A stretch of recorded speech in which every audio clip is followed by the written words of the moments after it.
Hello everyone. उम्मीद करता हूँ आप सब खैरियत से होंगे। आज मैं जो टॉपिक लेके आया वो अपने सी प्लस प्लस कोर्स की सीरीज में फंक्शंस, जो कि एक बहुत इंपॉर्टेंट और एक बहुत मेजर टॉपिक है सी प्लस प्लस कोर्स के अंदर, प्रोग्रामिंग फंडामेंटल्स जब हम पढ़ रहे होते हैं उस वक्त।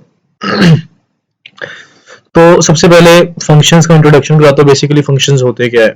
तो एक रीयूजेबल ब्लॉक ऑफ कोड होता है जो कि स्पेसिफिक टास्क के लिए यूज होता है जब उसको बुलाया जाए। अब मिसाल के तौर पर मैं जो है वो एक प्लम्बर है। तो अब प्लम्बर का क्या काम होता है? प्लम्बर का काम होता है कि सिर्फ उसने जो है वो प्लम्बर से प्लम्बिंग से रिलेटेड जो भी टास्क होंगे तो वो एक प्लम्बर करेगा, ठीक है। इसी तरह एक मैकेनिक है, तो वो मैकेनिक जो है, मैकेनिक हम उसको भी बुलाएंगे जब हमें मैकेनिक से रिलेटेड कोई काम होगा, ठीक है। तो ऐसा नहीं है कि हम मैकेनिक की जगह हम प्लम्बर को बुला ले और प्लम्बर की जगह मैकेनिक को बुला ले कि आगे काम करे, तो ऐसा नहीं होगा। तो एक स्पेसिफिक चीज, अब एक फंक्शन हम बनाए अगर ऐड के लिए, तो ऐसा नहीं है कि वो ऐड का फंक्शन जब हम कॉल करेंगे तो वो मल्टीप्लिकेशन कर रहा होगा कि डिवीजन कर रहा होगा। तो ऐड का फंक्शन ऐड ही करेगा और मल्टीप्लिकेशन का फंक्शन मल्टीप्लिकेशन ही करेगा। अब फंक्शन समझ आ रहा है, फंक्शन खुद बता रहा है कि वो एक जो है उसके अंदर कोई हमने इंस्ट्रक्शंस दी होंगी कि ये काम इसलिए करना है उस वक्त जब हम स्पेसिफिक टास्क के लिए बुलाए। तो जो डेफिनेशन लिखी है वो यही है कि अब reusable block of code that performs a specific task, ठीक है। इससे कोड की रीयूजेबिलिटी अच्छी होती है, ऑर्गेनाइजेशन अच्छी होती है और रीडेबिलिटी पढ़ना आसान होता है। अच्छा, उसके बाद फंक्शन डिक्लेयर कैसे करते हो और डिफाइन कैसे करते हैं। अब declaring a function name, return type और पैरामीटर। अब एक फंक्शन के अंदर रिटर्न टाइप होती है, फंक्शन का एक नेम होता है कि वो क्या चीज है, फंक्शन कर क्या रहा है। एक रिटर्न टाइप होती है कि वो फंक्शन एंड पे खत्म होने के बाद रिटर्न क्या करेगा। मतलब अब एक मैकेनिक मैंने बुलाया, उसने काम किया, काम करने के बाद वो कहता है ठीक है ओके डन। अब अगर काम ओके होगा तो उसने डन कहना है, अगर नहीं हुआ तो उसने कहना कि ये इशू है, वैसे काम नहीं होगा। इसी तरह पैरामीटर्स होते हैं कुछ, तो हम इसको आगे देखेंगे। उसके बाद डेफिनेशन ये है कि providing the actual implementation of the. अब सम के फंक्शन में हम कुछ सम कर रहे होंगे वैल्यूज को, तो ये एक डेफिनेशन कहलाएगी। डिक्लेरेशन नाम, फंक्शन का रिटर्न टाइप और पैरामीटर। नाम, रिटर्न टाइप और पैरामीटर्स कहलाएंगे इसके फंक्शन के डिक्लेरेशन। और डेफिनेशन में जो है वो उसकी इम्प्लीमेंटेशन को हम ऐड कर लेंगे। अब एक सिंपल एग्जांपल है, ये जो ऐड लिखा हुआ है, इंट रिटर्न टाइप, ठीक है। इंट का मतलब है कि ये फंक्शन जाने से पहले एक इंटीजर नंबर जो है वो रिटर्न करके जाएगा। तो डिक्लेरेशन आगे कमेंट करके मैंने लगाया हुआ है। पैरामीटर्स ये इंट ए और इंट बी, मतलब दो नंबर्स वो ले रहा है इंटीजर टाइप के, ठीक है। और उन लोगों को वो कोई भी एडिशन ऐड, हमने इसका नाम रखा है ऐड। सबसे पहले फंक्शन की डेटा टाइप आती है, रिटर्न टाइप जिसको कहते हैं, दूसरा फंक्शन का नेम और देन फंक्शन के पैरामीटर्स, ठीक है। तो सीक्वेंस में तीनों चीजें, इंट डेटा रिटर्न टाइप है, ऐड फंक्शन का नेम है और पैरामीटर्स है इंट ए और इंट बी। इसी तरह डेफिनेशन में हम क्या करेंगे, डेफिनेशन में हम बता रहे हैं कि फंक्शन जो है वो रिटर्न कर रहा है ए प्लस बी, मतलब यहाँ पर जो भी नंबर पास करेंगे हम, तो जाते जाते ए प्लस बी जो हमें रिटर्न करके जाएगा। तो ये कोड की आप देख सकते हैं, सिंपल एक वॉइड वॉइड फंक्शन है। अब वॉइड जो है, जैसे मैंने बताया, इंट डेटा टाइप जो है वो इंटीजर टाइप का एक इंटीजर टाइप का एक इंटीजर जो है वो इंट टाइप का एक इंटीजर जो है वो रिटर्न करेगा। इसका जो वॉइड होता है वॉइड रिटर्न नहीं करता, ठीक है। वॉइड जब खत्म होता है तो वो रिटर्न नहीं करता। इसी तरह यहाँ पे देखिए, अगर इंट मेन में जाके देखें, इंटीजर टाइप का वो जो फंक्शन है वो रिटर्न कर रहा है रिटर्न जीरो, लेकिन वही टाइप का जो है वो कुछ भी रिटर्न नहीं कर रहा, वो सी आउट कर रहा है एक statement I just got executed, ठीक है। पैरामीटर्स अभी जैसे मैंने बता चुका हूँ, दोबारा देख लेते हैं डिटेल में कि parameters are variables that receive values when the function is called.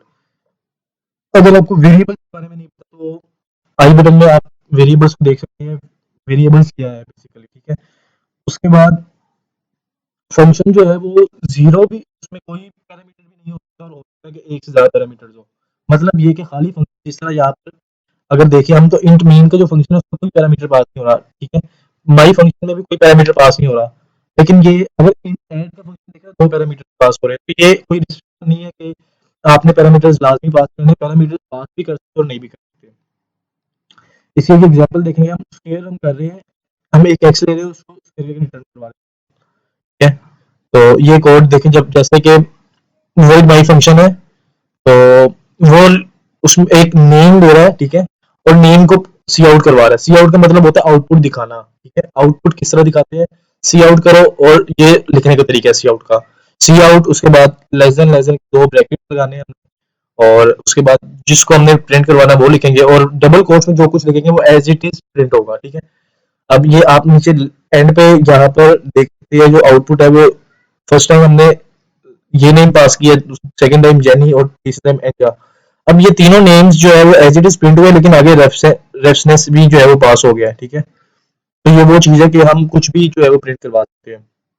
Return वाली, जैसे मैं आपको बता चुका हूँ, फंक्शन खत्म होने से पहले कोई चीज़ रिटर्न करता है।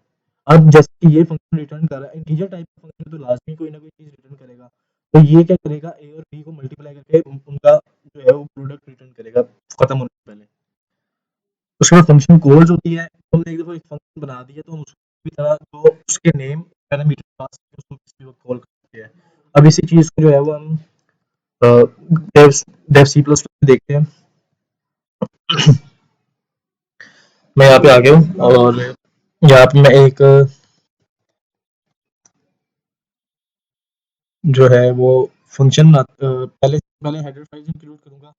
अगर किसी को हेडर फाइल नहीं पता तो आई बटन में वीडियो का लिंक है, आप देख सकते हैं, डिटेल में बताया हुआ है। अच्छा, मैं यहाँ पर सिंपल ये जो चीज़ है, ये तो मैंने आपको बताया हुआ है कि ये लिखना लाजमी है। ये एक एक तरह का जो है वो है सी प्लस कोड लिखने का। अब यहाँ पर मैं क्या करता हूँ, मैं आपको एक फंक्शन बताता हूँ, इंट ऐड, और इसमें दो वेरिएबल्स पास होंगे, इंट ए और इंट बी। और होगा क्या, ये फंक्शन रिटर्न करेगा हमें ए प्लस बी, ठीक है।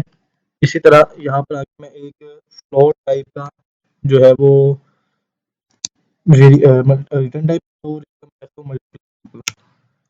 और इसमें मैं पास करता हूँ इंट ए, ठीक है। और इसको भी हम रिटर्न करवा देते हैं, यहाँ पे हम सी आउट करवा रिटर्न करवा देते हैं हम यहाँ पे A multiply by B, simple, ठीक है।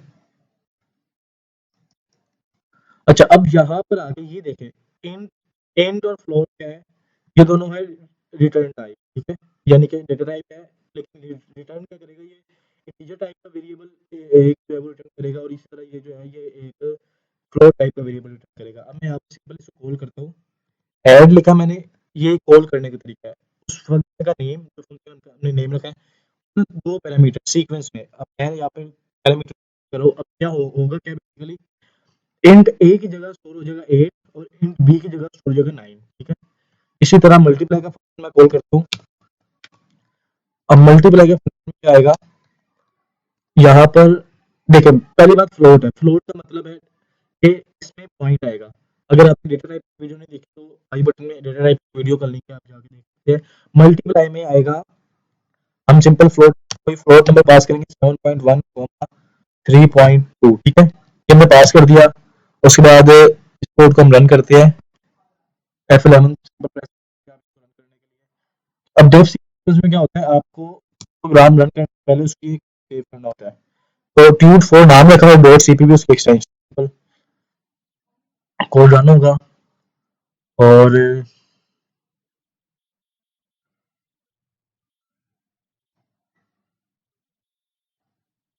सिंपल जो है वो आउटपुट करवा देगा।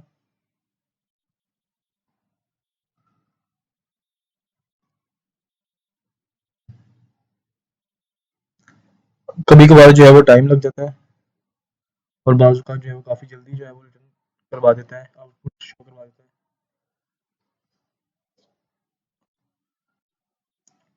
अब ये जो है ये कोड पे डिपेंड करता है कि कोड जो है वो किस तरह का है। मैं यहाँ पर सिंपल ये करवा देता हूँ, सी आउट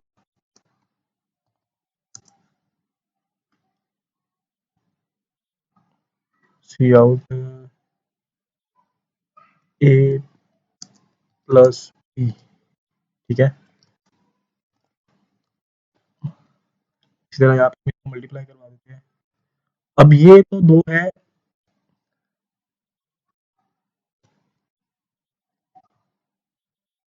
इसको अगेन रन करते हैं हम,